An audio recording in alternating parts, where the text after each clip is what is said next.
first official episode of Dragon Radar. I'm here with my co-host.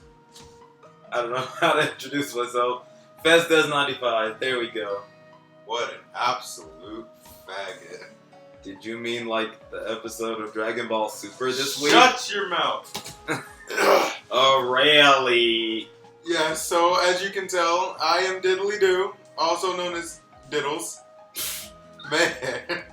And this is my good friend Fez95 or Pyro Knight. Hello. Whatever you want to call it. Now, before we get started, I'd just like to address my background.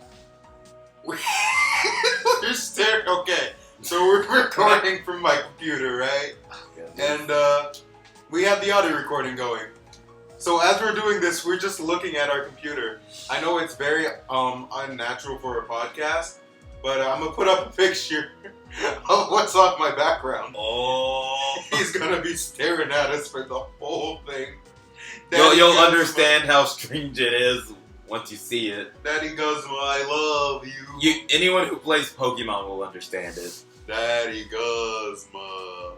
Cosmog. Alright, so let's get this started by talking about episode of Super. I saw it twice, Fezdes saw it once. Fezdes, what do you think about it? Well, unlike you guys who are just listening to me, you don't know, but I didn't like the episode too much. That's because he's gay. Yeah, that's definitely why I didn't like it. No, I don't know. I'm just not a big guy on filler stuff, and this episode really felt like filler. I guess it's Toei trying to climb down after the finale of the Future Trunks arc, and the arc as a whole being so serious, but I don't know. It just felt so out of place. It's so weird. Also, so many fourth wall breaks, which to some characters are fun, or some people are funny. I think it only works with certain things like Deadpool. This is the last time I fight a gag comic character. This is the last time I fight a gag comic character. Oh great, now you're putting your voice out online. But I didn't put Goku out there. Gumshoe! You're doing it too. Die! So, oh boy. So, upon my first time seeing it, I took it way more seriously than it should have been. So I came out wanting to kill myself. I was like, wow, O'Reilly, what a complete and utter faggot. I think you know what's the worst part? What? She's worse than Dragon Ball. Oh boy, what a completely inferior series. Toriyama's gonna bring down his ban hammer on us. He sure is. He'll be like, how dare you talk about O'Reilly and Dragon Ball in such a negative way? I'll turn on the lights. Okay. Hey, I can see your beautiful face. Come here. No, hell. Sentai. Sentai and Gotabo. I'm going to tell Rowlett. Oh god. Fuck Rowlett. You shut your mouth. I'm sorry. Okay. So, nice change of topic, by the way. We moved out of the bad episode to Pokemon. Like, when I think of bad starters, I think of Rowlett. I think of Trico. My tail doesn't like you. My tail doesn't like you. This podcast better be more than just references to shit. It's literally gonna be references and memes. We had a purpose. Oh, yeah. So, let's get to the main purpose. I was gonna say Rowlett's a bad starter, but honestly, I think all of them are pretty good. I agree to that. Litton's fucking adorable. Like, when I first saw him, I'm not gonna pick you. You're fucking disgusting. Then I got in Pokemon Refresh, I'm like, man, I cannot wait to put my penis in your butthole. There's gonna be a lot of editing in this one. Who said I'm gonna edit it? Oh boy. We're going right in. The first thing we're gonna do. Oh no. We're gonna do a live reading of the first episode of episode 1 of AbriGT. This sounds bad. Alright, so we're not gonna do a live reading, but we're gonna talk about the backstory to AbriGT and the characters. Because this is something we need to talk about. Let you guys know what's going to be going on. Because if you don't know what's going on, you're going to get in there and be like, you guys are faggots. Unsubscribble. They're already going to be like that. Well, I mean, There's one specific line that will immediately get people out, and you know which one it is. Oh, yeah. Oh, my gang. I was talking about. I know what you're talking about. But, Alright, so first thing to note about AbriGT is that Goku is an asshole.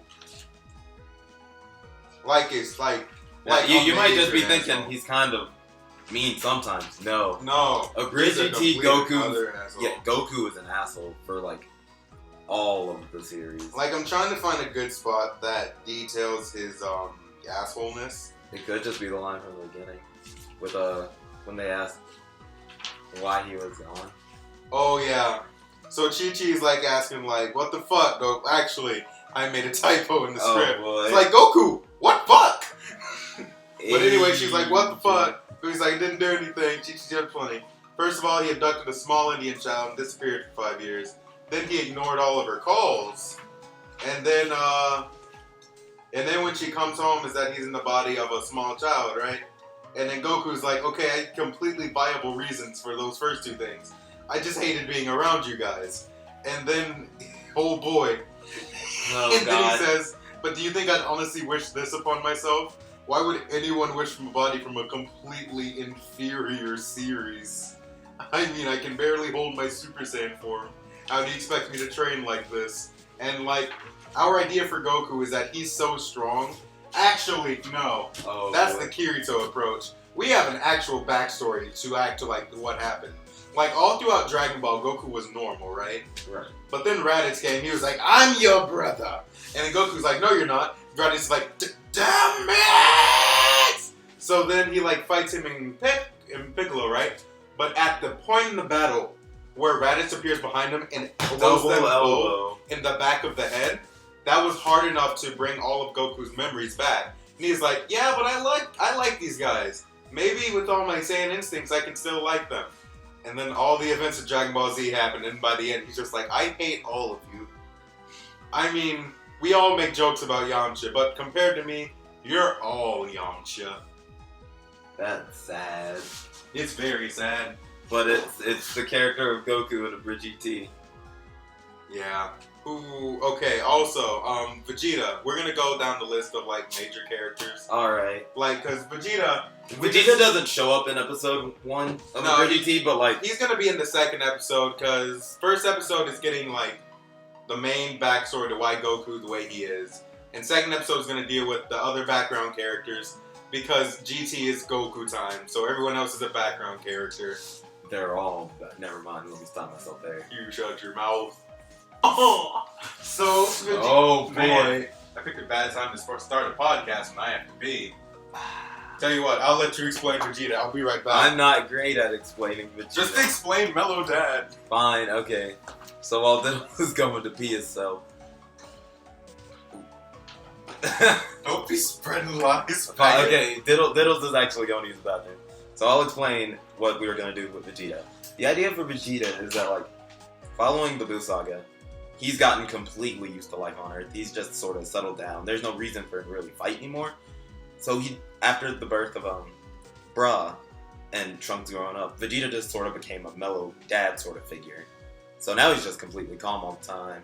He has the weird haircut, has the mustache, and he's really just there for his kids all the time, even though his kids hate him, which is sad. He's just like, I can't replicate the voice, but Diddles can do the voice really well. He's like, Trunks, I really love you, my son. And you know how he is in GT, driving Bra around everywhere. Trunks? That's basically him all the time. Trunks, how was your day at school? Did you make any new friends? Oh, don't talk to me, Dad. You filthy commoner. You just got a glimpse of Trunks' personality, too.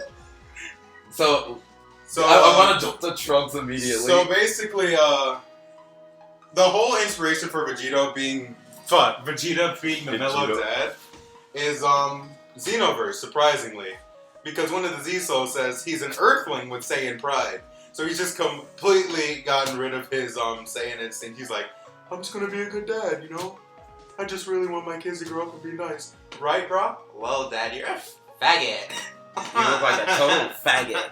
Oh my god, your mustache makes you look so gay. Bro, sometimes I wish you were aborted. Sometimes I wish I was aborted. You just got a glimpse at Bra, too. Alright. So, as a request from Daishan... Fuck! So, as a request from Fesdes, we're gonna jump straight to Trunks, the rich, Oh, spoiled brat.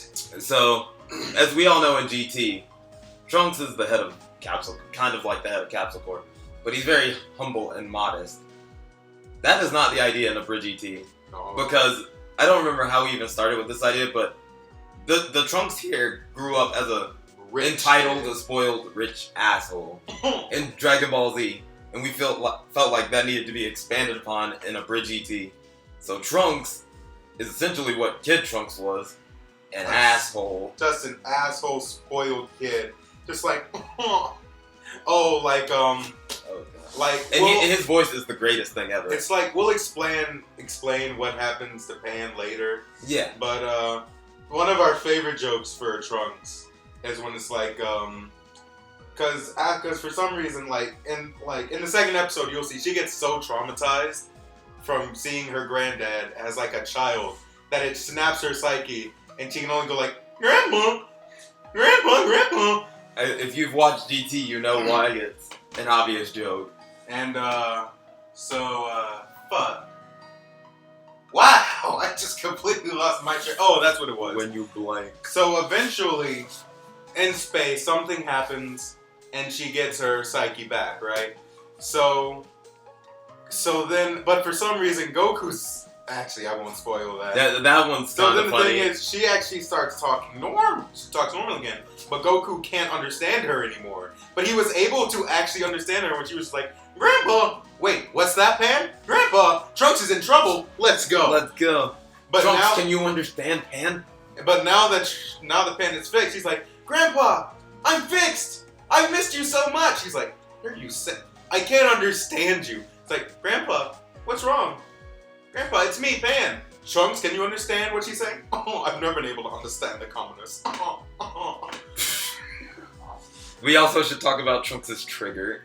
Oh yeah, Trunks' trigger is whenever anyone talks about the future Trunks, You know, the good Trunks. you know, the good, and that comes from, well, we haven't made it official yet, but my personal headcanon is that GT comes after the events of Super, where Super is in between defeating Kid Buu and the very last episode of Dragon Ball Z, where it goes Super. I think last that could episode of work. Z, and then it's like GT just sort of happens as an aftermath. They choose. Some people like within, I think Toei even, within their canon or whatever, they say that GT can still happen after Z because like it's just years down the road.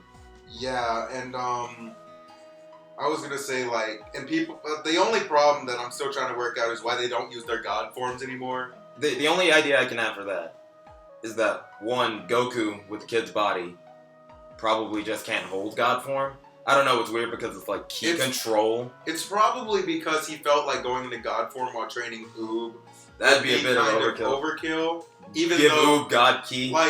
even though he's an asshole, he still cares for the well-being of his He trainer. considers Oob to be a second son.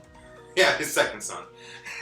Not third son, his second son. And Vegeta, since he's Mellow Dad, probably just fell out of training. He really doesn't have a reason to do it anymore, since the only thing that he's fighting for is his kids. The love of his children. Because Both of which hate him. Because he's a good dad, and he deserves as much love as he can get. Bulma loves him.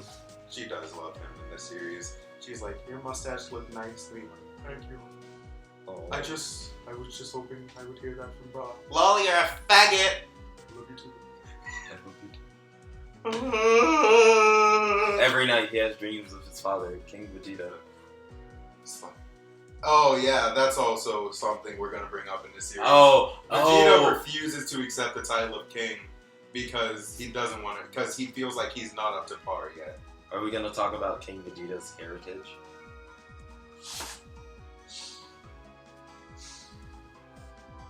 No. That we could use that later as a... Yeah, like it's gonna be like, my father was one of the greatest mans. I refuse to accept the title of king until I can achieve everything that he did. You're already him and more. Who said the nicest thing you ever said? You ever said to me, "You didn't let me finish"? You're already him, and even more of a loser. So, Trunks is an asshole if you couldn't tell. So let's go ahead and skip over one of the sons to get to the best son, Goten. So Because we have a lot to say about Gohan. Goten is, in the series, I just want to say, Goten's probably like the most normal character. He's like the most well-adjusted character. Like, despite everything that's happened to him in his life, he's just a normal kid who goes to high school. Kind of like how he is in actual GT. He's just like a young adult who's dating a girl.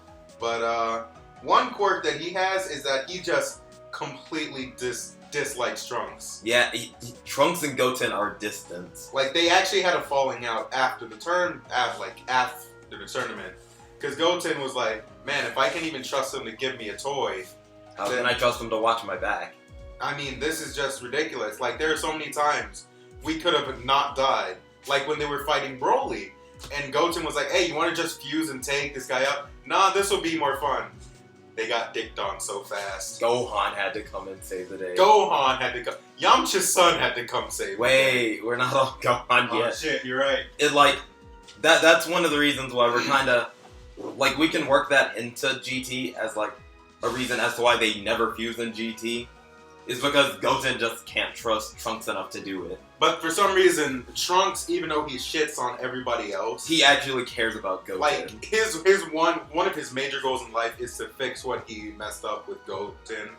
And I guess you could say he does it in Heroes, but too bad that's not canon. That's not canon. That's not even the same Trunks. No. That's future it's Trunks. Future Trunks. The superior Goten meets Trunks. Future Trunks. He's like, I don't know what the other me did to you, but it's nice to meet you. He's like, I already like you better than the other one. Thank you. Thanks. So, should we go to Gohan now? We should fucking go to Gohan. Oh boy, there's a gold mine here. So let me explain the story behind this, right? Oh god. So you know those stupid pictures online where it has those comparisons of Gohan and Yamcha? But we decided, let's go all the way and make that canon in AbriGT. Oh boy. Where the story is that right after the World Tournament, when the first one, back when Goku and Chi-Chi were teenagers. Yeah, when they were teenagers, we had a headcanon that she was still a little mad at him, and Yamcha was that guy that, you know, who was slid just into the DMs. Basically, he was just there. So Chi-Chi was like, you know, maybe this will be alright. As soon as they were done, she's like, this was a mistake. What would I done? He asked me to marry him, and what do? I go out and fuck another guy. I can never let him know about this. Oh, lo and behold, she got pregnant with Yamcha's son. Gohan. See, that's why she had trouble naming Gohan as a baby. Because it wasn't Goku's kid. She was like, I want to name it after Goku, but then I feel like I'm lying to myself. And Goku's like, what about Gohan? Yeah, that's a perfect name. So, now you might be wondering, how does he do? What about that Super Saiyan thing? Zenkai boost! Well, you see, this is what happens. This also explains Goku's fear of needles. You see, when Goku went to sleep, she would go into the room and siphon some of Goku's blood, and put it inside of Gohan, so he would have his Saiyan blood inside of him. So that's how he was able to get the Zenkai boost and the Super Saiyan stuff. And this went on for like years. Like probably from when Gohan was, maybe like, it probably started before the Saiyan Saga. It started right before the Saiyan Saga, up until the Cell Saga, when Goku was dead. And that's why we see a decrease in Gohan's power. Because the Saiyan blood was eventually being like... It was starting to dilute into Gohan's normal blood. It was starting to fizzle out. So then, even though he was training, he just couldn't keep up to par. Yeah, that's why Gohan had a struggle going Super Saiyan 2 without strenuous effort. With a bunch of effort. And then by the time Resurrection F came about, it's pretty much all gone. It's because Gohan's an adult at that point and therefore doesn't live with his parents anymore. Luckily, he had his potential unlocked by Elder Kai. See, that's where it kind of tapped into the fizzled out cells of the Saiyan blood and kind of reinstated some of his power, thus putting him above Super Saiyan 3 in power. But it also unlocked his father's cells. It also unlocked his father's side. You see, because Goku was Goku was like watching his son being powered up. He was like, because at some point in the story, we don't know exactly when Goku finds out that he's not his son. Where like, I think we could totally do it in the time chamber, maybe. I think because Goku is letting Gohan fight Cell and get beat up. Yeah. He's like, Goku, why are you doing this? He deep down inside, he's like scared child who's wondering why his dad is letting him get beat up. Yeah, why is his dad letting him get beat up? Looks over at Yamcha. Why is his dad letting him get beat up? The worst part is Yamcha probably doesn't know any of this. And then Yamcha be like, what are you talking about? I don't have anything to do with it. Oh God. Oh God! Why didn't anyone tell me? Go save your son, Yamcha. Go save your son, Yamcha. Unless you're a little pussy bitch. You a little pussy bitch. He gets his arm broken by a soldier. He was like, yeah, that'll teach you for slapping my wife's ass. Even better, Goku at that point is like exhausted, laying on the ground. He's Fuck like, you, Yamcha. Fuck you. I made a better one before this anyway. So when he gets his potential unlocked, Goku's like, he sees his spike in power and he's like, wow, I might actually love you now. I might actually feel something like pride. But then as soon as his potential's unlocked and his real dad comes out, he's like, Dad, I'ma go beat up Boo. For real, brah. And Goku is like, and there it is. There's the Yamcha. Well, have fun dying like I know you're gonna do. Goodbye, son Yamcha. Goodbye, son Yamcha. But my name's Son Gohan. Son Yamcha. And so Gohan's whole thing in this series is that he's Yamcha's son. And Goku just hates the fact that both Chi-Chi and Yamcha lied about it. So like his friend and his wife. So that plays a major role in why he's kind of an asshole. Because he went his whole life with people lying to him about things. Like, if you think about it from our angle, it is essentially everyone lying to Goku. Especially the whole deal with his grandpa. Yeah. Like when Raditz like hits him on the back of his head and he gets all his memories, like, wait, that grade 8. Grandpa, why didn't anyone tell me? And Goku has that realization when he is fighting Vegeta, but in our timeline, it happens sooner. It happens sooner. The worst part is like his friends never tell him. I don't think in Dragon Ball, because it's been a while, so forgive me if I'm wrong about this. But I don't think anyone tells him when he destroys Pilaf's castle that he did it as a grade 8, or that it was even him who did it. Same with the tournament ring when he went grade 8 and Roshi had to blow up the moon. I don't think anyone ever told him. No, they didn't. So like, literally everyone on the Dragon Ball cast has just either lied through omission by not telling Goku, or just lied to him. Also, let me go ahead and put this The only person who Goku probably trusts is Krillin. Yeah, okay. So, in our canon, he's an asshole to everyone except Krillin. His best friend. Also, Master Roshi was like... Oh boy. Okay, so I know this is like way down the line. But in the last episode, we're gonna learn like a lot of Goku's personality came from Master Roshi. But since he was still an innocent kid at the point, it never came out. But then after his assholesness came out, like Master Roshi's gonna come out, it's like, hey, there's that little faggot. He's like, hey, Master Roshi, how's it going, you cum slut? And then like Krillin's like, I don't know why you guys get along like this. He was like, don't worry about it. The worst part is Krillin used to be the one who probably bonded with Roshi like that. He probably did. And then he just became nice. But then Krillin just became a nice guy who finished last. That's why he'll treat you like trash. Stop it. It's not what he really wants to do. Stop. So, it's funny, we haven't really talked about what Krillin's going to do in this series since he doesn't really show up a lot. Yeah, the one thing that GT does a lot is kind of removes the important secondary characters from Dragon Ball Z. Like, we lose Krillin, who dies, but, like, gets resurrected. We lose Piccolo, like, at the end of the first arc. And he's just in hell he's in hell. Yeah, does he go to hell to be the Guardian, or is he in the upper world? Yeah, he's in hell. This is probably a good time to bring it up. One of the hardest things about this series is how TFS has done such a good job of making these characters a certain way. It's hard. It's hard to imagine new spins on these characters. Yes. Like, one of the big things that, I don't know if Diddles is afraid of it, but I'm afraid of it, is that we'll immediately be likened to Team 4-Star by doing certain characters, like Goku. We're doing Goku as an asshole for the reason that we gave. Like, we already explained it, but at the same time, everyone's gonna be like, well, Goku's kind of already an asshole when TFS is a bridge. But he's not necessarily. He's kind of just a bumbling... He's more of just an unknowing asshole. Yeah, Goku doesn't try to be an asshole. And if he is, it's played up for comedy. Like the moment with Popo when he's messing up the hyperbolic time chamber name. Yeah. He's doing it on purpose, but it's funny. But in ours, it's like he does it To hurt people's feelings. because he just genuinely dislikes people now. Like, the only people he likes are Krillin and Goten, Yeah. his real son. Oh boy.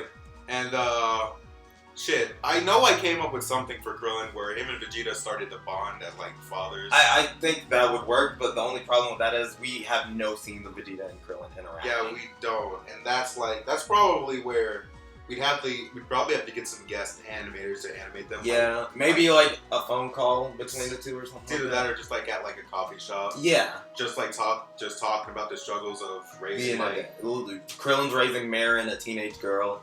Vegeta's raising two a teenage girl in Trunks. and a spoiled rich teenage boy. I really want to see an interaction between the two now. I feel like it'd be a Mellow really Vegeta. good interaction too. Like Melodad, Vegeta, and Krillin. Like, I don't think we have a Krillin voice or a Krillin we personality. haven't discussed any Krillin voice or personality. Like, I feel like, honestly, there wasn't enough of Krillin in GT to say his personality, but Krillin's original personality is really good. I don't know if we need to make anything too quirky for him. I think just having him trying to be a good dad, like in the normal series, would be fine. Like based on the last week's episode of Super, where he genuinely just wants where Marin and 18 to be happy. That's all like, he wants. That's perfectly fine. If we want to kind of play it up for last, we could just say that he tries too hard sometimes. And this is something I haven't discussed with Fezdes yet. Oh, boy. But now is the perfect time to bring it up.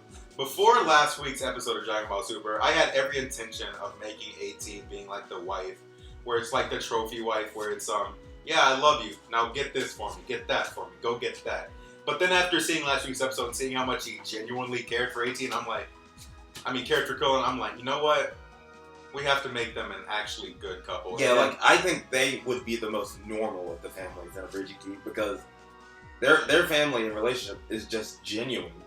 Like, yeah. if you watch the episode where Krillin asked Goku to punch him as hard as he could, that was the cutest family moment between 18 and Krillin I have ever seen. Oh, God. Where she's just, like, patching up his eye. I have to go back and watch that. It's so cute. It sounds so cute.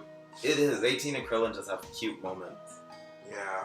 So, what other characters have we actually said? Okay. Alright, just a quick side note. We're both black. So Popo is not offensive to us. Please don't let him be offensive to you. Yeah, please don't be offended by any of the characters in this in the series because the couple who I can think people would get offended by are Popo, Oob, probably Smoker. Smoker. You leave my father out of this. Please don't get offended because this is all done in good fun. No one's aiming to offend anybody. Well, I mean, except those stupid Not on the podcast. I'm sorry. I love you guys. And I just want to say it now. If you guys want to have like any sort of discussion in the comments or anything, go right at it, but try and keep it civil. Like, don't also, be assholes to like, each other. Like, if you have any ideas for what you want us to do, like, just let us know. It'd be really cool to talk to you honestly about like ideas that you may have or whatever. Like, one idea that we need to get done. What is it? When we get to the Super 17 arc. Oh boy. We need Shady Vox to voice 17. If you don't know who Shady Vox is, he's the guy who does Yu-Gi-Oh! GX Abridged. He is Jaden Yuki. His like, Jaden Yuki voice it's is amazing. godly. And we want to get into contact with him and ask if he'd do our Android 17. Because, like, it's so perfect. I feel like Jaden's personality would perfectly fit. That's Jaden. the worst part. I feel like Jaden Yuki would fit Android 17. Yeah. Like, we have so much planned out for these arcs, but we need to get through the Black Star arc Yeah, first. see, that's the only problem. We gotta go through the slog that is outer space before we can get to where the story picks up. We're going to try and make everything funny for you guys. Legit. Like, we've already talked about Legit. Legit. Ha! You made it funny. Ah, you made it funny. Now I'm gonna make you dead. Like, None. non. None. Neat. Legit is very French. He's very. In case French. you didn't catch, we're bad at French. impressions, but We are very bad at most. Everyone- impressions. yeah, we're gonna try our best to be funny with everyone's accents. Give you Also, something. if Let's go ahead and spoil from now about Baby. God, Baby is going to be German, all and right. everyone who he possesses Gets will get a German accent. Guess who's not gonna have a German accent because he's not possessed? Gohan.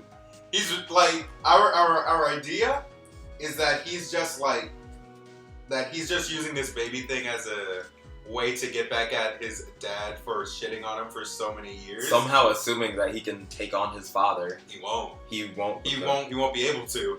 And then Goku's like, okay, I know you're not possessed. I know you're not possessed, son Yamcha. He's like, what are you talking about? man, Okay, for first someone of who all, has a PhD, you're really fucking dumb. you're really bad at your French accent. Wait. Baby's German! He's like, I am trying. Oh, yeah. Oh boy, the disappointment grows. Oh my god, the disappointment grows every time I see you. Ah! Ah! So, shit, what else? Let's see. We have it where, I had an idea just now. What? Where, like, everyone else who's possessed by Baby is, like, moving in perfect unison in how they're working together. Gohan's just, like, not. He's like, He's off time. He's like, everyone else like, he's like, oh. shit, Dad! It's totally like when Krillin and Piccolo are fighting Nappa when Gohan's a kid. And he's like, knocks him to him. He's like, hit him! And Gohan just, like, can't focus as an adult. He's like, fuck. It's like, fuck. Damn it. Dad's Man. gonna beat me. Oh. Oh, and the reason why we had this idea is because during the fight with Goten and Gohan, you know how Baby possesses people through his cuts, or through their cuts. Gohan He doesn't did get get cut at all. Like, In fact, not at all. Gohan just powers up and does a super explosive wave, and Baby just kind of, just surrounds latches him? onto him. so like, there's no open wound. So he's just like, I can use this to get back at Dad. And Oh, then, boy, I can't wait for him to get back home. I'll use my mystic form. God. So, here's the thing. Alright, before we move on to the next subject, I just want to say we're going to do our best to get AbriGT out before Christmas. We'll try. If that doesn't, like, if we don't get all the recording things we need done by then, Will it be like, after New Year's? yeah, like, just in case, like, the episode doesn't get out before Christmas, like we're doing our best to get the recording room now. If we don't get a word back soon, then we'll just do what with the equipment that we have. You have to understand, like, we're both black and poor, but two, We're we're also we're in school currently, and finals are coming up, and Yeah. teachers want to give out papers at the last minute. So I still have to do an animation where I'm still like doing the key poses. I have That's like due by Wednesday. I have a paper that's due on Tuesday at midnight that I need to do. So like, we're gonna try. Like, we really want to get this out to you guys, and it's gonna be fun. But like, we can't completely put all of our academics on the back burner because we also don't want to fall out of college. True. I need college, or else I'm not going to be an animator, and then I won't be able to work with guest animators on little things that I want to do. Boy. Dimension 69. You shut your mouth. That'll probably be the next podcast. All right. So next we have a special treat for you. We mentioned earlier that we are both fans of the game Xenoverse. Oh boy, I love Xenoverse. You're gay. What about Xenoverse 1, aka Battle Well, of Z, you shut your mouth. That prototype's fucking awful. I never want to play it again. I'm stuck on a mission with the Cell Juniors. That's fucking Key, bullshit. physical, special. Shut your mouth. And then Cell just standing over there. I'll just wait for you to beat my kids. And then as soon as you beat him, he jumps out. Kamehameha! It's And not then as bad as Super Saiyan bargain sale. it's probably. Oh, They're probably the same. that's bad. So, Xenoverse, yeah. So, we did something special, right? Like, we like to get attached to our characters. Sure, we could have just made, like, characters that follow the story in the game. But we decided to make our own little storylines. And, Universes. yeah, Canon. you know, since Daishan's is definite fuck, God damn. I'm not editing that out. Fuck it. It's fine. My name is Sean. There you go. My name is Brandon.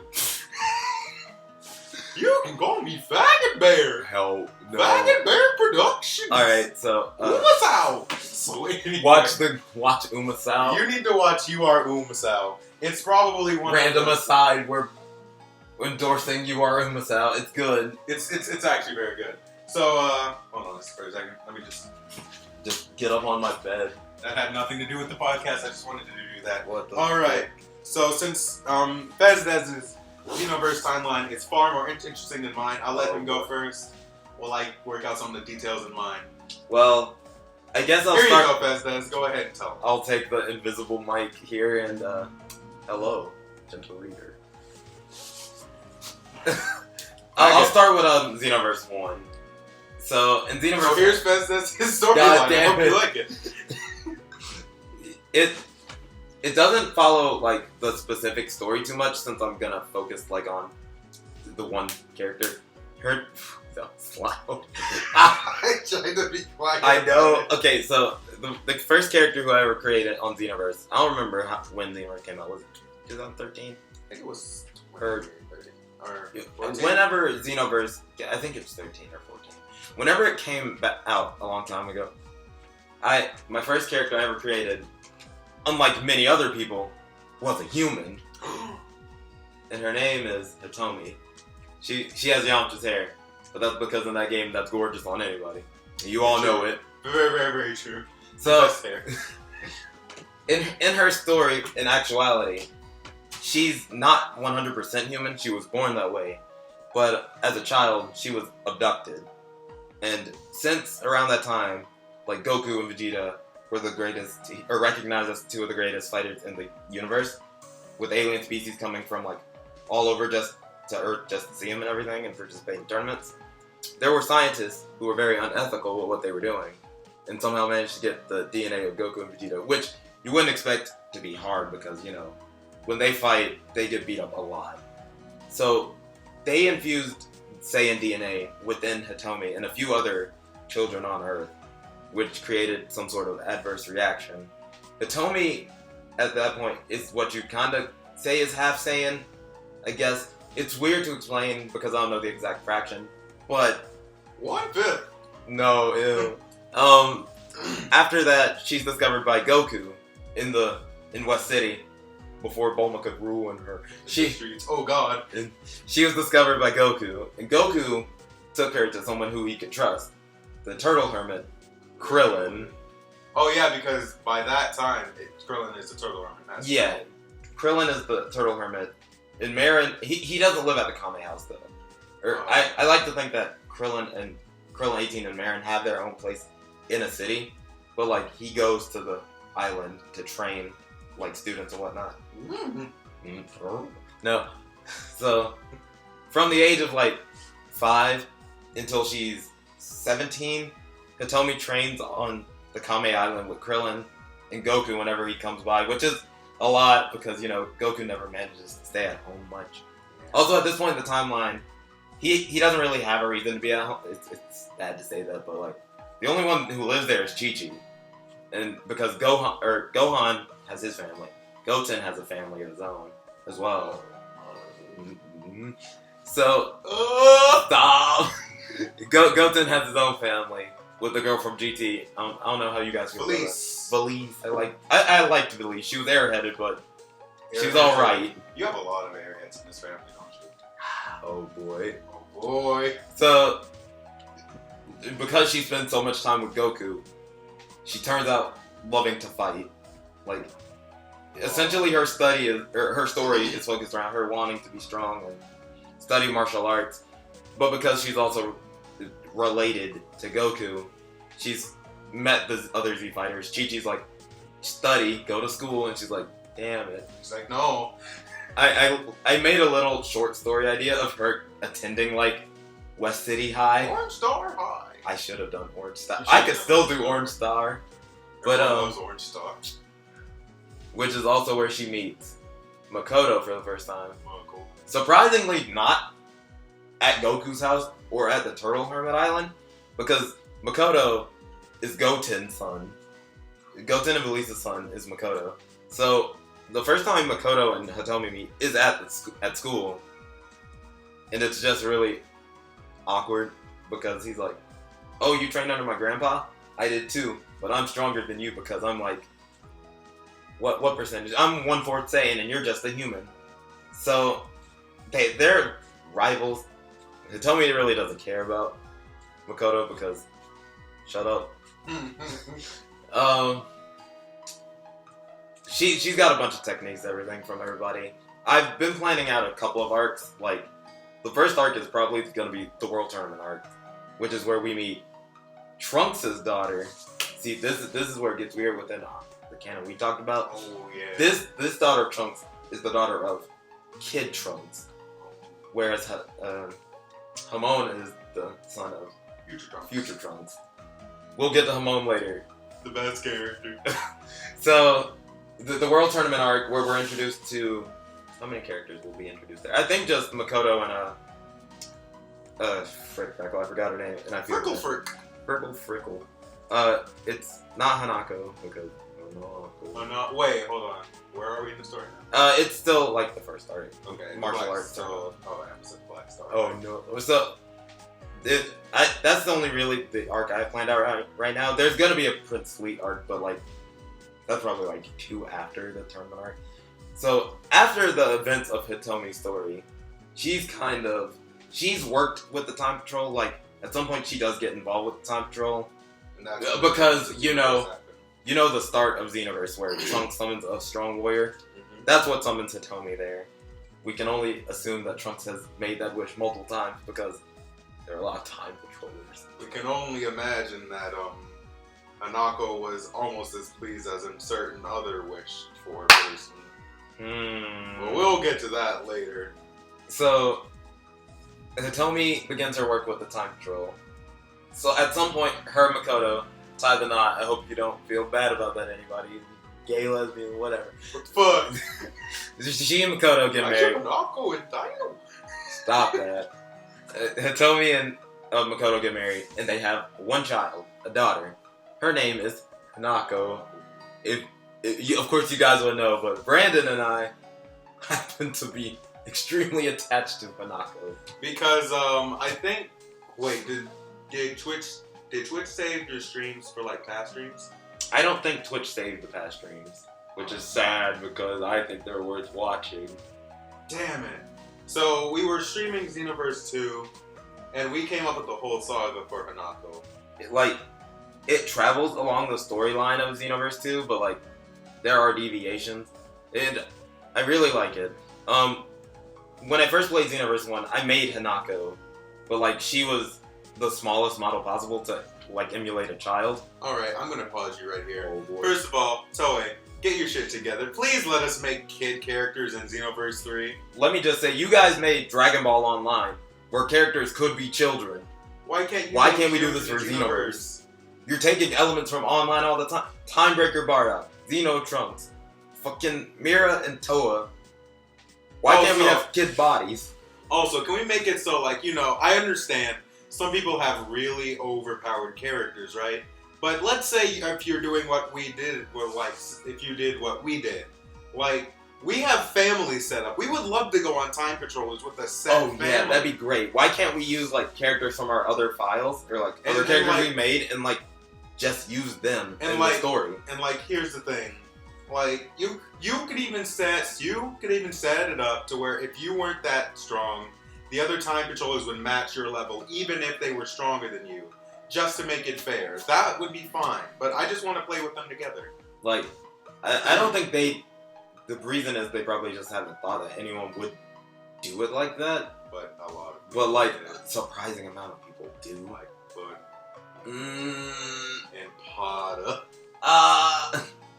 But, okay. So, like... So you were at Hitomi. Yeah, we just got to Hanako. Yeah. Oh. So I made little Hanako. Xenoverse... Since Xenoverse was the story of Hitomi, and what I had seen about Xenoverse 2 with the statue of the former hero, I was like, this is the perfect chance to make Hanako in Xenoverse 2 as the main character, trying to follow suit in the legacy of her mother, who, at some point between the end of Xenoverse 1 and the start of Xenoverse 2, they just hate each other. I don't know if you'd call it genuine hate, but there's I think it's just definitely like disdain between the two. disdain. Like something happened. I think Makoto might have something to do with it, but he just isn't aware of it. Yeah, Makoto. I just want to say that like every father who I've planned in my story, they're not the stereotypical idiot father because I hate the trope, but Like Richard. like Peter Griffin. Oh no. They're just kind of unaware, but they're good dads. Like Makoto worked with the Time Patrol as well for a while, but he stopped eventually. He retired and got like a normal job in their normal time period because someone's got to take care of the house. So also side note or just little tidbit, you know the starting Saiyan armor that the female Saiyans wear in Xenoverse 2? Oh boy. For Hanako, that was like a graduation gift from her father. And he was just like, here's the latest Saiyan armor and outfit and everything. I'm proud of you for graduating. But it's very revealing. I wouldn't even say it's too revealing. It's mostly just the panties. It's really the panties. And Hitomi's like, you're not going out wearing that. And Hanako's like, I'm a full-fledged time patroller. Fuck you. And then she's like, L, fuck me, huh? Well, I hope you enjoy getting fucked. What's that supposed to mean? Stop, we're not going to that one. So, like, over the course of the story, you know how things pan out. The time patroller starts going through the story again. And this involves them meeting up with the original time patroller from the first game, and Trunks. So that was one of my favorite scenes because the way that we saw it is like Hanako is like fighting Turles and Goku and Hanako are fighting Turles. And then suddenly Hitomi just shows up. She's like, I'm not surprised you couldn't take care of this yourself. Man, you couldn't even beat Turles. Like, fuck you, Mom. Yeah, fuck you. It's even better because the main character flies off of it. It's like, and it's like, Goku's like, did I miss something? Nothing, grandfather. What? Nothing. I mean, nothing. That's one of Hanako's quirks that we just thought of while we were streaming. Hanako is bad about just calling people by their titles. Like, she'll, at some point, probably when fighting Majin Buu or Super Buu, sees Goten, is like, no, you have to get out of here, grandfather. And Goten's like, what? What? And she's like, damn nothing. it, Goten, get out of here. It's like, okay. Okay. I'm gonna go back to sleep. My character went to sleep long ago.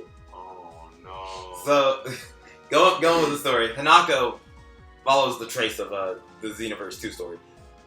As well as the point where the main character from the first game goes missing. And this is where the story deviations change a bit. Like, she still follows the stories, but even with, like, parallel quests and everything, even just flying around the overworld of Xenoverse 2, Hanako gets very aggressive. Like, we established that she and her mom kind of are at each other's throats. But once her mom is gone, they still love each other. So once Hitomi goes missing, Hanako kind of gets paranoid and mad. She starts beating her way through everybody. Even Beers didn't stand a chance. That one's funny because she's like, Beers is like, you're interrupting our fight. You're interrupting me finding my mom. And she's like got Timebreaker Bardock armor under her hand. She's like, you're interrupting my search for my mother. Do you want to die? And like, it's like Supreme Time and Elder Kai are like, how disrespectful.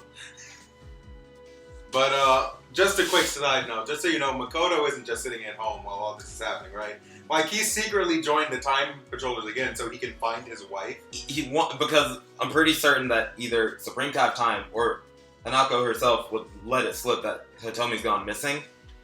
And we probably wouldn't see him, but like, Makoto is working in the background to try and find her as well by rejoining the Time Patrol. He's probably the reason why there aren't as many of those expert missions. Because he's handling most of them. He's the one who's taking them, trying to find out where his phone is. Nice jeans. My pants. Boneless package. You don't understand that. Just so like, Hanako inherited the Saiyan blood, obviously, so she can go Super Saiyan, Super Saiyan 2.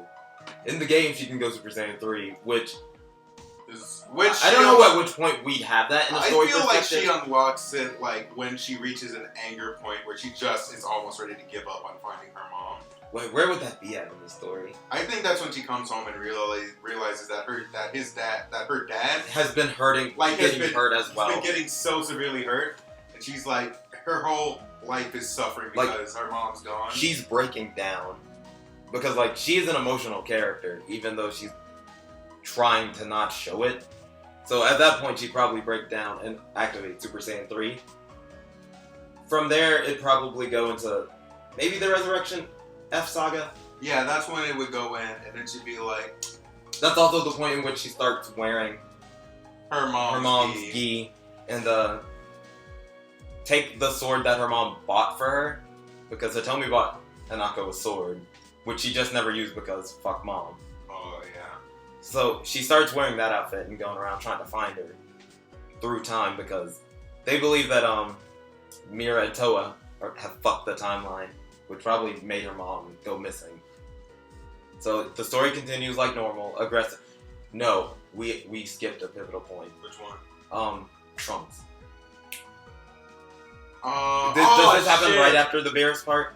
The Trunks part happens. She supports him during the future Gohan stuff. Yeah, she supports him during the future Gohan stuff when he's like messing up, and that's when like a sort of one-sided romance starts, where she's like, "All right, he's kind of cute, but I don't have time to think about this. I need to go find my mom." So then after the Beers one, that's when Mira goes back in time to destroy the dragon, right, and kill Trunks. So then like Trunks get like, wait, which battle does Trunks get really hurt in? Janemba. That's where it happens. Janemba. All right. So Trunks gets injured during the Janemba fight, as you can tell, or as you remember if you've played Xenoverse 2. So they get injured, right? And then she goes to visit him in Kansan City Hospital. I don't know. I imagine that they have the hospital because they have the Orange Star High School. So. Yeah, I would imagine they would have a place for you to rest. Yeah. She visits him there. So then they both have like, I'm just stealing your story. No, it's fine because we came up with this part together. So then they both just like have this moment where she's like, look, I just want you to rest. You're pushing yourself too hard. He's like, look who's talking. Like, look who's talking. He's like, you don't understand. I have to find my mom. He's like, look, I know that you feel like you lost someone very important to you, but I don't want to lose someone who's important to me either. Not again. Not again. And then she's like, oh, I promise I'll be safe. He's like, you better. And then that's when the romance sort of starts to build between Hanako and future Trunks. Yeah, this is the part we were talking about earlier where we have to make deviations or like make sure you understand, because the kid Trunks, who is essentially kind of like Hanako, would be Hanako's like great uncle. Yeah. Is like, he has his own child, but this Trunks is outside of that timeline. So she and that Trunks fall in love, or they start having a romance, which isn't allowed to fully blossom during the time of the story because, you know, there's so much shit going on at that point. Yeah. Let's see. So we were at the part where Mira goes back in time. Mira goes, or Toa goes back, destroys the dragon, and you see the boss fight between Hitomi and Hanako. Mm-hmm. Hanako doesn't go Super Saiyan. She uses her Kaioken that her mom taught her. They go even because she wanted her mom to feel like every blow of her emotion while they fought. So they were on equal terms as well.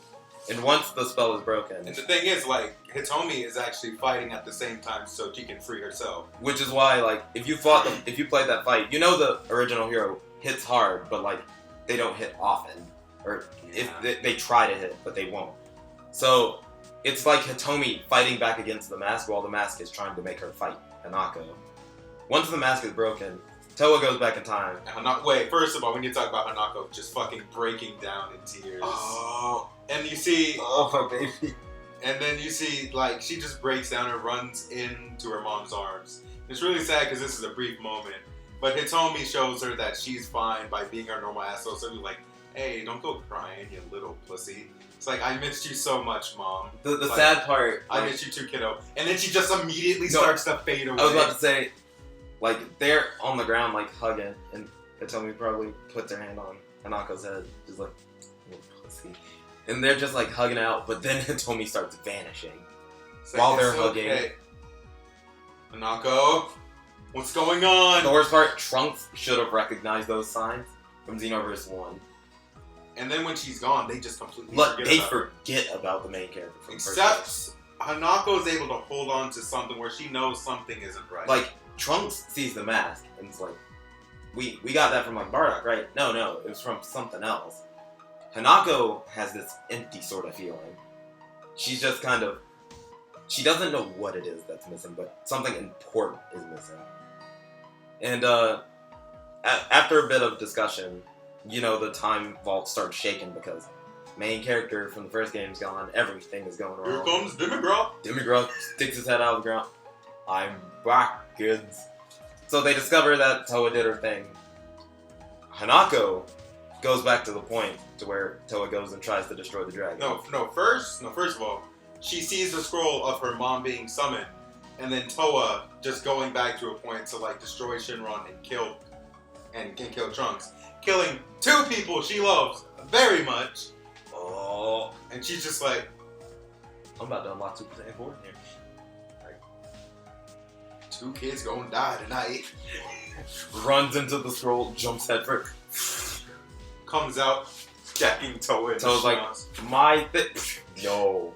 And for that fight, I remember we gave Hanako the Darkness Rush attack. Yeah. Which, you know, is Lord Slug's attack. Oh, that was beautiful. Because it's so personal. So fucking brutal. She rushes in, grabs Toa, and beats the shit out of her. And then throws her and then shoots her with I-beams. Something that no one even could do. I keep... So, that stops it. Trunks is like, I don't know what's happening. No, I like that if you kind of like wait long enough in that fight, Trunks leaves the Dragon Ball altar and helps you fight. He's like, I don't understand what's happening, but I think I know what was about to happen, and I'm not gonna let that go. I don't like that. But Trunks goes on to make the wish that summons the first warrior, aka bringing Hitomi back. Which everyone's like, woohoo, we did it, and then fucking Toa's like, lol, guess what? I'm in the time nest now. Everyone's like, what? Toa's like, yeah, you brought the mask here, so I'm here. Congrats. Hey, Mira, you're back? Mira's like, yeah, I'm back. Fuck. What happened to Bardock? Yeah. Something that doesn't get answered for quite a while. Actually, never gets answered. Get ready. Get ready. Bardock's ring face. That's the best part. Get ready. Okay, so like, we see that the main character, aka Hitomi, is okay because she takes a blast for Hanako. She cares. She gets blown back. Hanako's like, I have to chase him. Hitomi's like, wait. Do it. You got it. Okay, for those who couldn't see, he just gave a thumbs up. I gave a thumbs up. She's like, you got it, dude. And Hanako's like, I love you, Mom. I love you. He's like, don't fail. Like, I love you. Don't fail me, little shit. I won't. I missed you. I missed you. And so then much. she goes off to do the final fight of Xenoverse 2. Which, as you know, Mira. Oh, and are we gonna do our little headcanon? Yes. Alright. So, I don't know much about it, but we know that Toki Toki lays an egg, which is supposed to be another, like, universe. Yeah, right? they established that it's a different universe. See, while they did establish in the first game that GT is a timeline already, or something of the sort, when we see Mira absorb the egg, he becomes furry on his arms and everything. We don't see him have a tail, but he looks just like a Super Saiyan he looks like 4. what a Super Saiyan 4 would be. So we've just been like throwing the headcanon around that egg, the Toki Toki egg, is GT's timeline, or some variation of GT's timeline. Who knows? It might be a GT's timeline. Oh boy. That'd be funny. That means that they foresaw that we were coming. We're gonna get the ban hammer from Toei. Oh no. We technically did it first, so nice. True. So that happens. Family. Goku shows up. As he always does. I'm a bit upset about that in this game. The first game, I understood because Goku was kind of part of the story. And also, he helped at the time ball. Also because Supreme Kai Time wished for him to come Yeah. help you. But in this game, he sensed a strong enemy. And he was like, isn't it a bit too early to be giving up? Well, and I'm like, okay, but you don't have a purpose to be here right now, Goku. Yes, I do. There's even a strong worse, enemy. but he didn't even bring Vegeta. No, he was just like, it was just no, Goku. Me. That's how we know that the egg was GT, because it was Goku time. Goku time. As you know, GT stands for Ghost Town, guys. So like they beat him. Dragon Fist into Super Kamehameha. Doesn't really even kill him. He kind of blows himself up. Yeah, because Can we also talk about that moment where he's just in where the he's like- stream, or he's just like. he's like, I had a fun fight, and then this was fun, and he rips his chest, and he's like, I'm sorry, Toa. Because And he I was like, like, he cares. see, because he like absorbed her. Because for those who didn't play online, him and Toa, no, him and Mira were like, no, him and Toa, Him yeah, and Toa, they aren't just like creation and master. they had a baby. They had a baby and got married. Like, they genuinely like each other. But you know, Xenoverse isn't Xenoverse that far kind of along yet. skipped Where so they're long. just like, The worst part is they're probably not going to be in Xenoverse 3 because they die here. yeah, that is unless they just say, oh, that was just us from another timeline. In this timeline, we're married. We have a baby. Look, see. So, that kind of wraps up the ending of the Xenoverse 2 Hanako story. No, it doesn't at all. So, Oh shit! We almost forgot the best character. at the end of Xenoverse 2, it's implied after that mission's over, Trunks and Hanako date for a little while longer, then they get married, and they have a baby. His name's Hamon. Now the reason, now you see, I'm accredited with that name because I was originally just gonna use a name generator, but I was like, I could have said Hiroki. yeah, I was like, wait a minute. I'm trying to think of something clever, right? Told me But Hanako Hiroki. but then I remembered that through all this trials that Nako went through, in the very end, she was finally allowed to have everything that she needed, like everyone that she loved, together in complete harmony. And then when she gave birth to her baby, she's like, everything's in perfect harmony now, right, Hamon? Trunks is like, Hamon? I like it. Hey, Hamon, you're gonna be a great time patroller one day.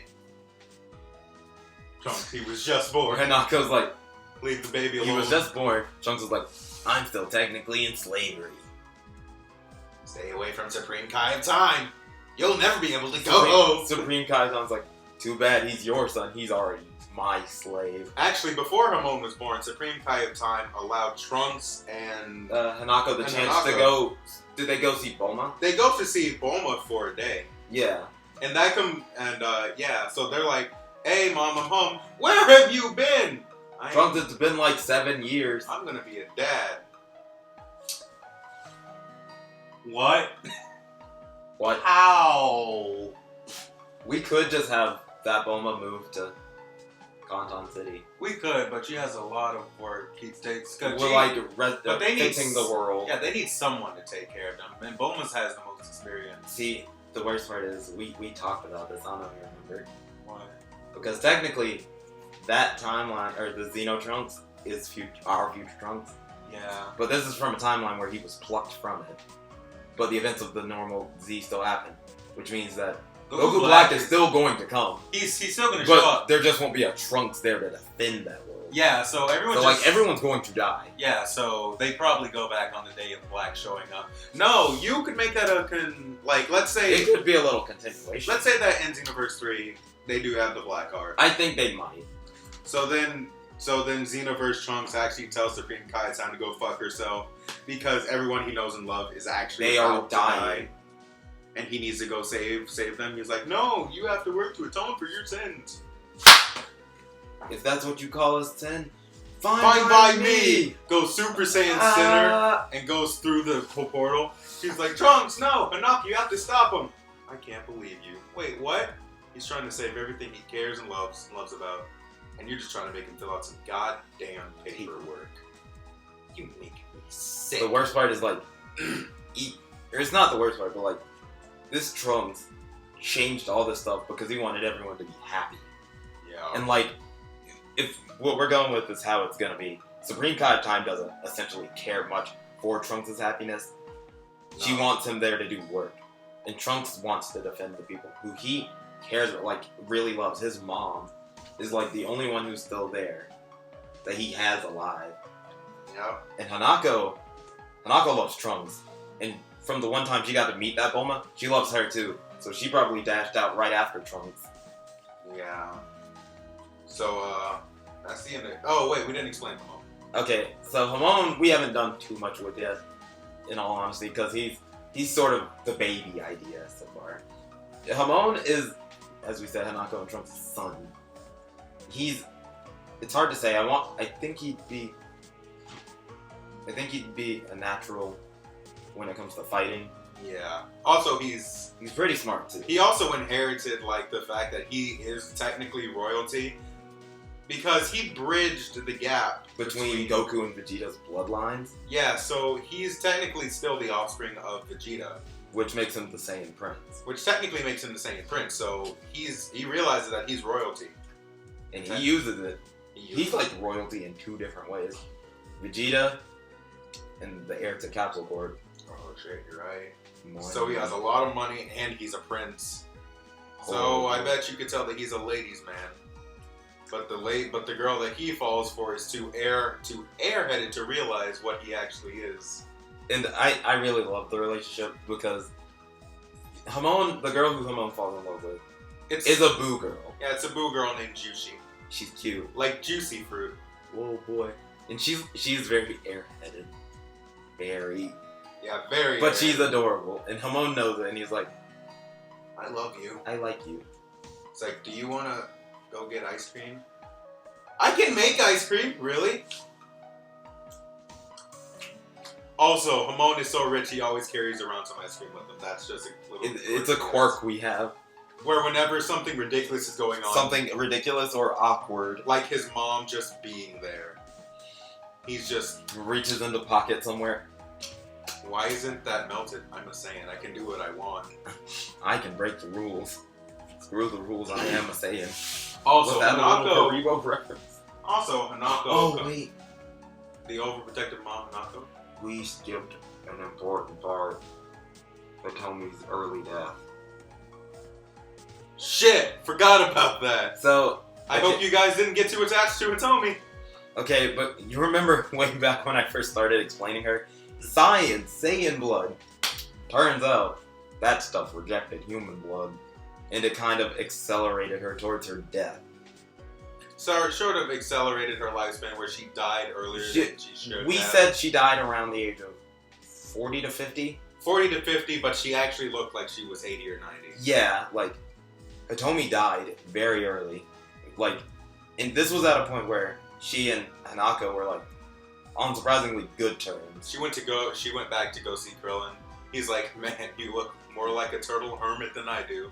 It's like, you're an asshole. I'm dying and you're making jokes. I love you, Master. I love you, man. No, I have a headcanon that Love she calls both Goku and... Like, Dad. even though Goku is her, like... Dad. Dad? No, he's like her kind of dad. She calls both Krillin and Goku dad because they're the one who saved her.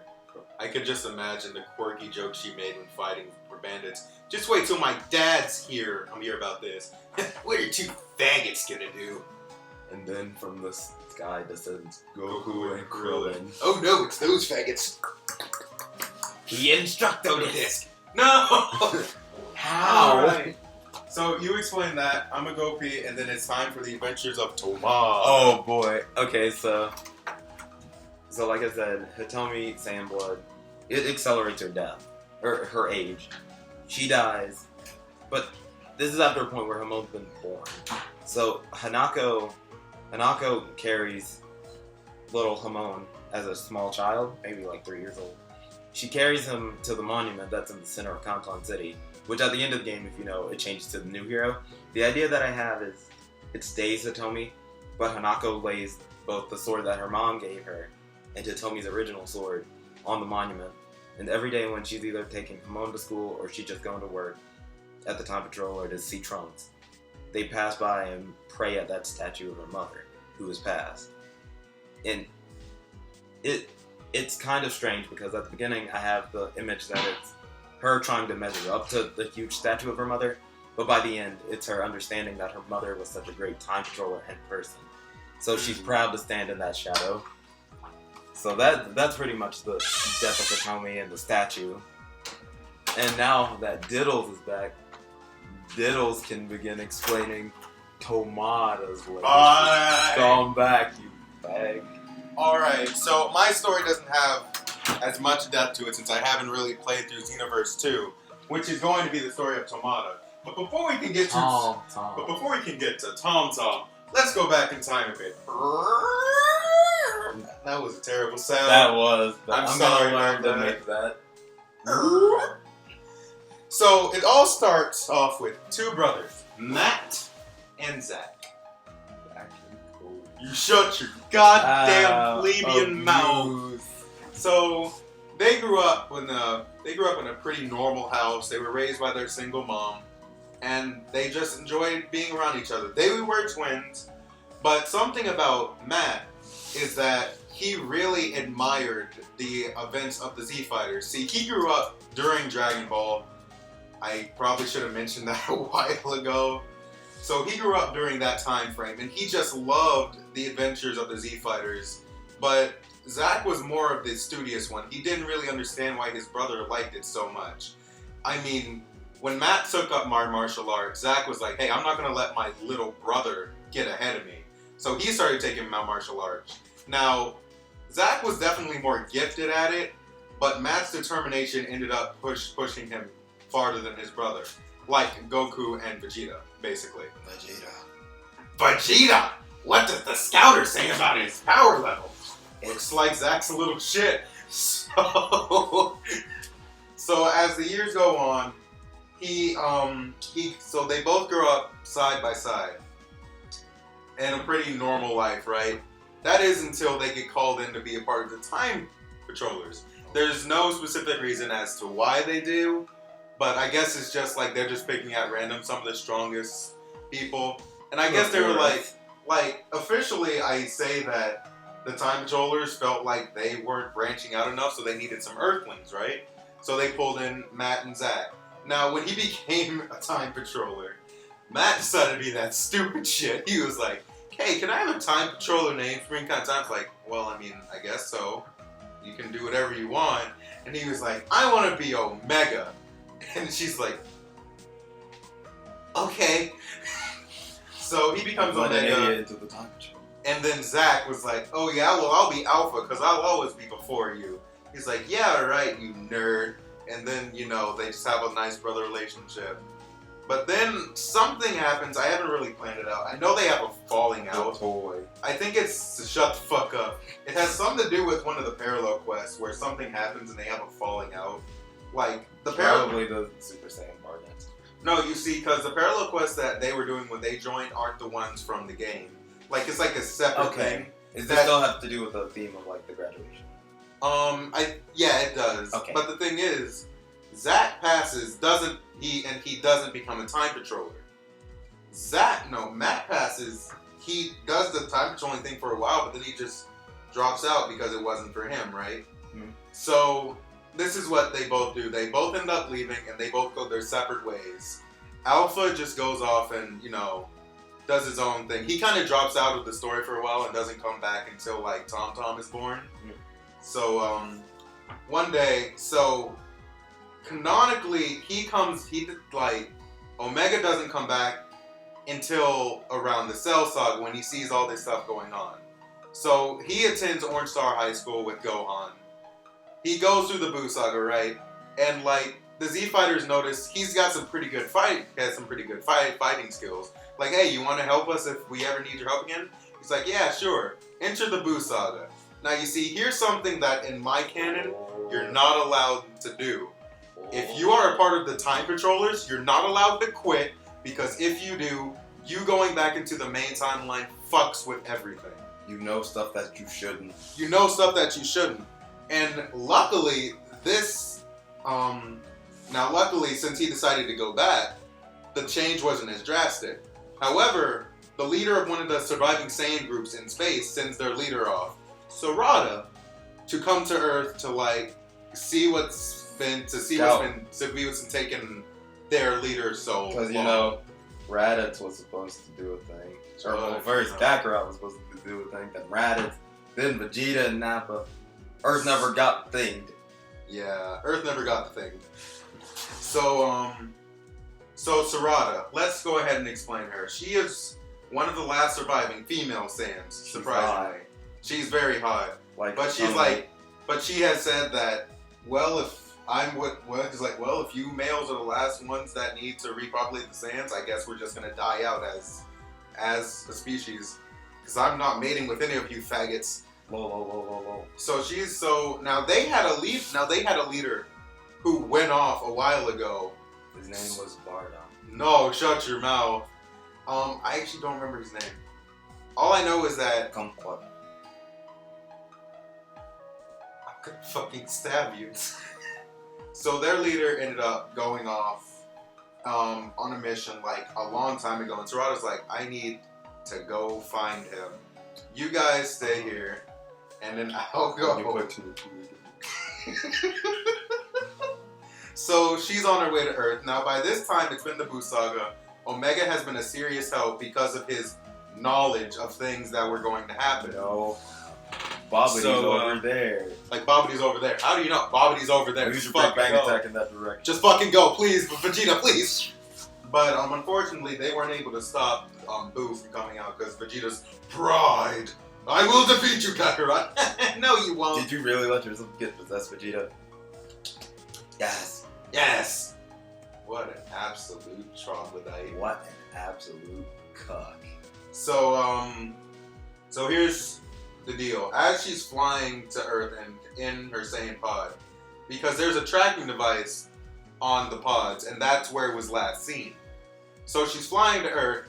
Fat Boo is just flying through the goddamn air. Fucking hits her pod off course. She goes probably right after the fight with Super Saiyan 3 Goku. Yeah, it is. And then it just starts like careening to Earth.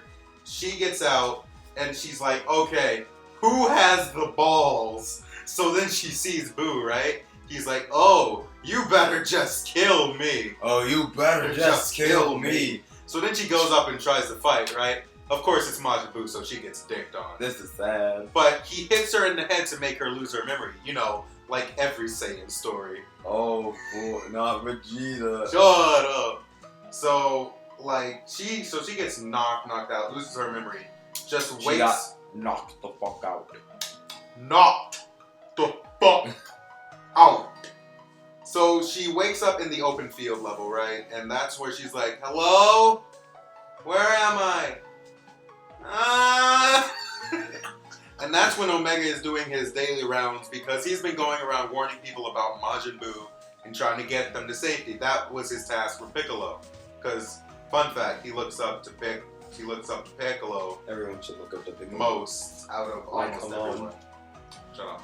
So he sees her and he's like, hey, are you okay? She's like, I don't know where I am. I don't know what. Help me. Help. He then sees that she has tails. He's like, oh, you must be a Saiyan. It's like, a what? Come with me. So he takes her to the lookout where that's when she spends like. Now, it's really weird to do this because the Majin Buu saga. It takes place in in a day. So a lot of her development just comes out of nowhere. We can It's have a really cute sweet. montage. So like he takes her to the lookout, right? And then in the hours that she's up there, she's looking over everything with Dende and Popo, and she's like, wow, it's such a beautiful planet. And then they tell her about this creature called Majin Buu just destroying everything. She's like, how could something so evil happen? It just doesn't make sense. All the while not knowing about the state. All the while not knowing that she was coming there to kill everyone and get her leader back anyway. So then, like, as she begins to show love for these creatures, Super Boo comes out of nowhere. He's like, I want to fight. He was like, no, you can't hurt these Even worse, humans. he probably remembers seeing her because it's been established that Super Boo remembers things that Boo has seen. Yeah, he's like, I remember you. I hit you earlier. Violence against women. Oh shit. So then she's like, I don't know who you are, but you better not hurt anybody. Now you see, this is where it deviates because in the original one, Piccolo was like, hey, if you go kill everyone on Earth, then we'll have someone for you to fight, okay? She was like, you better not hurt anybody, or I swear, ooh, what are you going to do about it? And he just launches like this Genocide blast, broker. and then just kills everyone on Earth, right? It's like, you monster, right? So then she launches at him, gets dicked on again. I think she just suffers from Vegeta syndrome. Immediately introduced, immediately dicked. Dicked on. So, now she gets hit, right? Now it's implied that she gets her memory back, but just doesn't do anything about it, which is part of the inspiration for Goku from AbriGT. At least she'd have her fighting prowess back as well. And then the thing is, like, she says that she's a Saiyan woman, so it's implied that, yeah, she has it back. But she gives the whole speech about how, like, she is a Saiyan woman, but she has found love in a new place, and she won't let this monster destroy the ones of people that she loves. Boom, Super Saiyan. And then she goes Super Saiyan, right? And then he's like, the other guy from before did it better. the other guy from before did it better. So then, like, they fight. The rest of the Buu saga plays out, right? They get killed. Earth gets killed. Like Omega spent some time with her on the lookout, and in those couple hours, he was like, man, she's pretty cute. Damn those tits. I'm sorry. Didn't say that. I just finished watching some anime. Please excuse me. So he's like, wow, she's pretty cute. So, like, he's really distraught when he's one of the only survivors when Kid Buu is, like, fighting Goku and Vegeta. But it's like, this is the second time this is the first time where he gets dicked on. Because during his time patrols, when he was a time patroller, he met Bardock, right?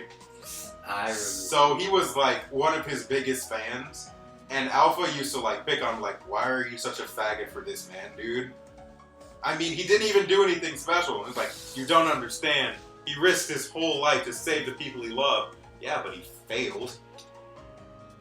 You want to fight Alpha? Oh, fuck you, Omega. And so, where was I in the story? So Kid Buu is defeated. Everything is returned back to normal. Everything is returned back to normal. Sarada has to decide whether or not she wants to finish her mission or stay on Earth and protect the people that she loves now. She chooses to stay on Earth, right? Now, her and Omega start to date for a while. I will admit, Tom is a bastard. Oh, no. Like, that's okay, I'm a bastard too. Like, hey, me too, high five. Hey. Yeah! Sex before marriage is okay. Hey. So, after they give birth, Sarada's like, well, you know, Saiyans normally don't stay with one mate, but I think I'd be willing to make an exception for you. And this is a really big difference because she just wouldn't mate with any other Saiyans, but with Omega and Earthling, it just like it made so much sense that she was alright with them. So yeah, they got married and then they decided to go on vacation. Oh damn it. Oh, I skipped the major part. Okay, so go back to the Buu saga when they're fighting against Kid Buu, right? And he's like, I can't believe Sarada's gone. What am I gonna do? God damn it, this isn't fair! And then during that, he goes Super Saiyan. He's like, what the fuck's going on? Goku-san. Goku-san! So, we later find out that the Saiyan that Sarada was looking for actually came to Earth and met a human woman. And he mated with her after falling in love with her and gave birth to 2 kids. Matt and Zack. Disgusting. But then when he realized that Frieza's troops had locked onto his Saiyan pod, he realized, I can't stay here. I have to go. So he destroyed the pod and then used another spaceship to get out of there. The Yuns of it should not. And then he made a promise to the mom that he would come back one day to Do I smell a future arc? He promised one day to come back so that he could meet his kids. And he's gonna come back when Tom is in Xenoverse too. So they start dating, they get married, and then they decide to go on vacation, right? Now you may have noticed I haven't talked about Xenoverse at all, right? Just wait for it. So they're on vacation, and one of, I'll mention that quirk when I talk about when she's training with Yamcha. So, they're on vacation, they're just like sitting out, like, they're staying at Master Roshi's house, and they're just enjoying their time. So, Omega goes in to get some lemonade. Hey honey, I got your drink. Phew! Honey? She's fucking gone, right? She's like, And then when she opens her eyes, she's just in this weird world. And then all of a sudden, Trunks is just walking up to her. I need to test your abilities. Trunks, what are you doing? Like, Trunks, what are you doing? He's like, I don't know how you know who I am, but I need your help. What's going on? Hell. So for the first couple of time controller missions in Xenoverse, she's very salty because she was on fucking vacation with her family, and then she just got pulled into some bullshit. And yeah. So I don't know why. Who was the first person she trained with? I think it was. I know I worked my way up the chain. It wasn't Piccolo, was it? No, it wasn't Piccolo. Uh. No, yes, it was Piccolo. Yeah, first person she trained with was Piccolo because she felt like she could relate to a Namekian more. So she trained with Piccolo, and a little quirk that Sarada has The clothing. is that you see, when she was training as a Saiyan, she always felt it as a sign of respect to wear the gi of the master to show them like proper respect, right? So she wore Piccolo's gi, she wore Tien's gi. Okay, let me go on a tangent. Tien's not a good master, his moves fucking suck. Don't say he's a good master. He's a Fuck good you. master. Shut your fucking Neo mouth. Tribune. That's the worst move. So, And then she trained under Yamcha, but then she was like, excuse me, Yamcha, I can't find your gi in the shop. It's like, that's because it's not in the shop. Wait, what are you talking about? I want you to wear this instead. And then he points to Kid Chi-Chi's clothes. She's like, I'm not wearing that. I'm not wearing that. Look, I've noticed that you seem a bit flustered when you wear even the slightest of revealing clothes. Wait, how do you know that? I watched you train with Tien. You were watching me? Hey, shut up. It was for your own good. I feel like if you can learn to fight and not worry about what's going on around you or on your body, you'll be fine. It's like, I am a woman, Yamcha. I have things I need to cover up. It's like, no, you'll be fine. Just put it on, fucking cock-sucking slut. But anyway, she goes through the Xenoverse game just trying to save the world while being salty that she was on vacation. And just a little side note. She's married, right?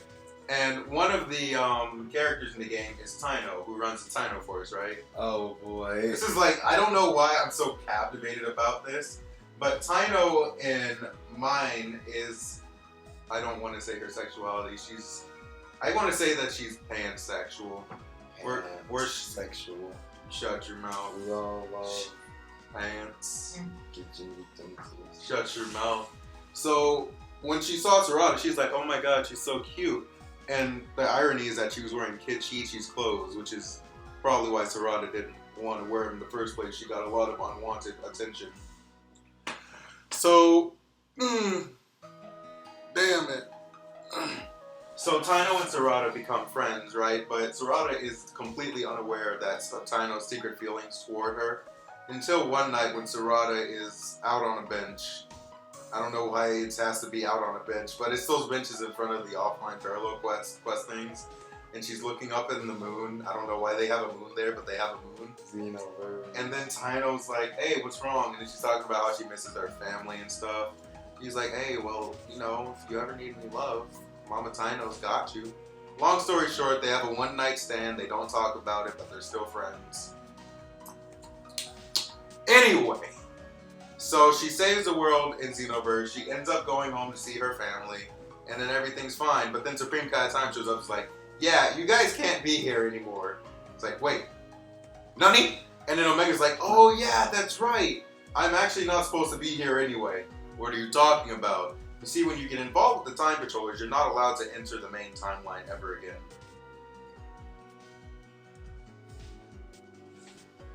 You owe me all of your semen.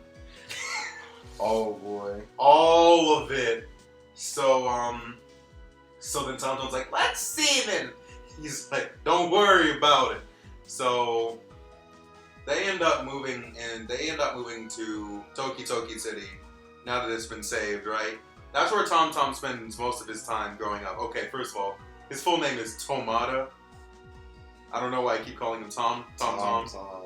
That's what his mom calls him. So that's where he ends up growing up and learning how to be a time patroller, right? I hope you're ready for some traumatic shit. So while he is a time patroller, like, Supreme Kai of Time does make exceptions for him to go back and see his already established friends. Now, by this time in the arc, him and Pan are about the same age. So, now this is a sort of separate deviation from Pan, where she actually grows up wanting to be a martial artist, and they both train under Turtle Hermit Roshi. Now, I know there's a Turtle Hermit Roshi in Fezdez's timeline. He just kind of fucked off. But these are two separate timelines that somehow end up branching together. I forgot how we branched. Jushi. Oh. She's actually from mine, but she gets summoned to yours, and then all of them. And before she just moved to kind of. And then all of a sudden she's like, by the way, there's something I need to show you. What?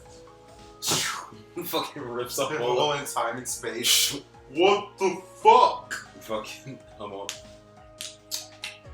the fuck? I'm concerned. So, anyway, Tom, he goes back and trains with Master Roshi and Pan, and they end up growing up together. Supreme Kai of Time eventually says, alright, you've had too much interaction with too many people. Either I have to delete them from time, or we bring them here. And that's how Kanton City is technically made in my timeline. More people. Because with everyone that they've interacted with, they just end up bringing them there. And then they're in Kanton City. Now Tamada and Pan end up growing up together, and a romance sort of blossoms between the two. Now, it doesn't really start getting official until they start attending, what is it, Orange Star High? Yes. Yeah, no, they both attend there, and then their love blossoms.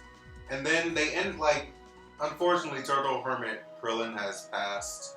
And it makes me sad, because Krillin's one of my favorite characters. So they end up relying on each other to train, right? Now, let's go back a little. Wow, my story's just jumping all over the place. All over the timeline. It's time for my favorite arc. Tomira. Cry. No, cry for Tomira. But So- you skipped the pivotal part of his childhood. Oh shit. Alright. So the reason why he's in high school and not taking his time patroller things is because back when Tokisoki City was still a thing, he was actually training he was doing the parallel quest as a sort of thing to graduate to become an official time patroller, right? Now he was on his last mission. Which one was it? It's the grade 8 baby mission, right? Yes. So it's the grade 8 baby. He was like, alright, this one will be easy. So he takes out baby within 3 minutes. He's like, alright, this is awesome. I'm ready to be a time patroller. You know, you could get a head start in your missions if you want to do the extra part of this one. It's like, it'll be easy. Fine, I'll do it. Alright, please head the capsule port. Alright, let's get this started. So he goes through the portal. Now get this. He's been training with Pan and Krillin at this point. So, and he doesn't want to admit it, but he does sort of have a crush on her. Because she gave him, one of her bandanas, and he wears it whenever they train, and it's so cute. But, no, it's not cute. But the thing, on it. but what's not cute is that when he goes to the port, he's like, alright, who do I have to fight? Summons Trunks and Pan, right? He's like, oh my god, I don't want to do this. Guys, back out, I don't want to do this! Please! So then he takes out Trunks, right? But then he doesn't want to hurt Pan because he likes her.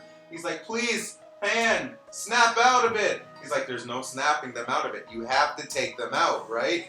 So he's like, I don't want to do this. So Pan has him pinned on the ground, right? And she's about to fucking murder him. And then Sarada's like, get him out of there! My baby doesn't want to be in there! Omega's like, please, you have to shut this down. He's like, oh, I don't think things are gonna go the way you like them to, right? So then he's like, Pan, I'm sorry. No. And then he just fucking blasts her in the stomach with a Kamehameha and just obliterates her, right? He's like, mission passed! That would be the saddest thing. He walks out just defeated. He's like, here's your time patroller badge. I don't want to do this anymore. If I have to hurt the people I love, I don't want to do this anymore. So then he just gives up on his dreams of being a time patroller for a while. So And then, like, things will work out once I actually stream Xenoverse 2. So, It's that mission. shut your Gets to mouth. that mission. It's that. God damn it. Why must this happen to me? I just want to love everybody. I'm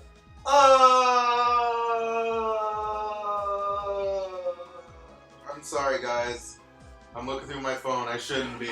So anyway, they grow up. They go to Orange Star High School together. They sort of depend on each other for training. Now, before he started going to school, he was going through some of Mom's old stuff from when she was a time patroller, right?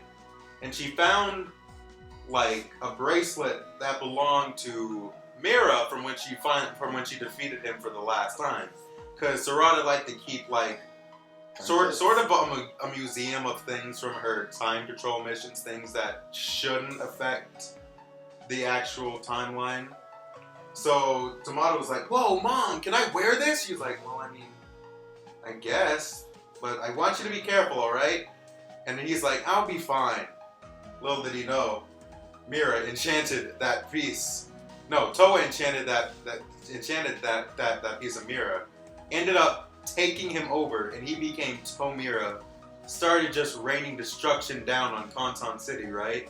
So then Pan was like, "You have to calm down." He was like, "I won't rest until everyone is dead."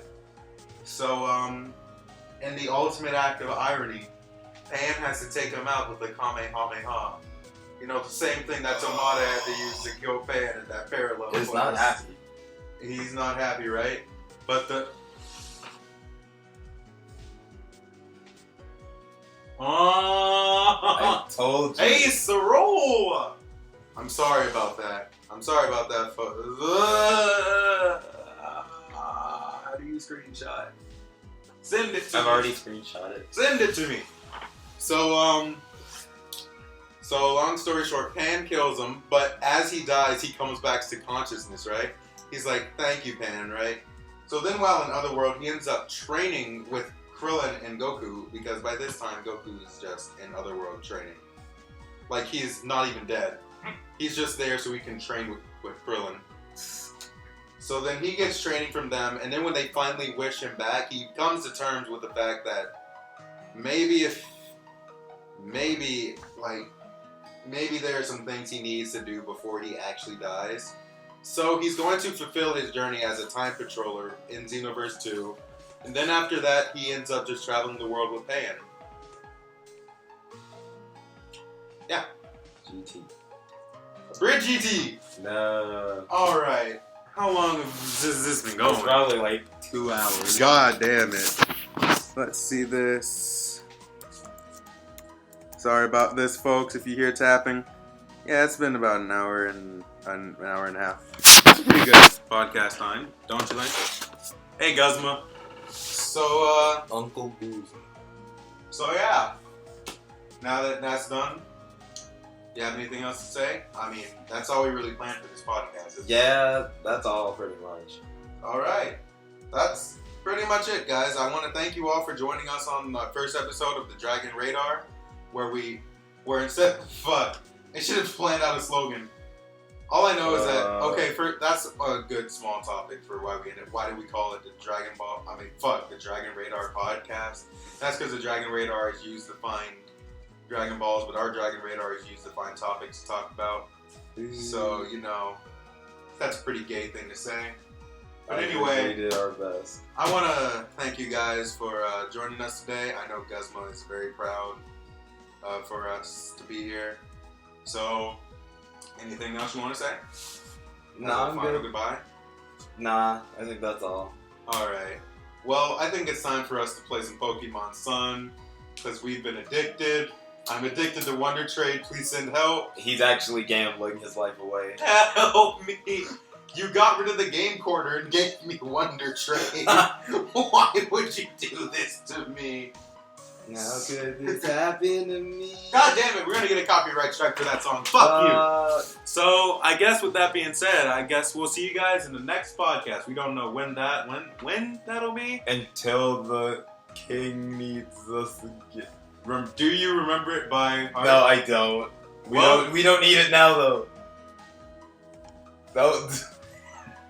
Don't you do it. Oh. Well, until the king summons us again, Kill your. keep your eternal flame burning, Mike Kniggets. And with that being said, diddle out. Kill yourself.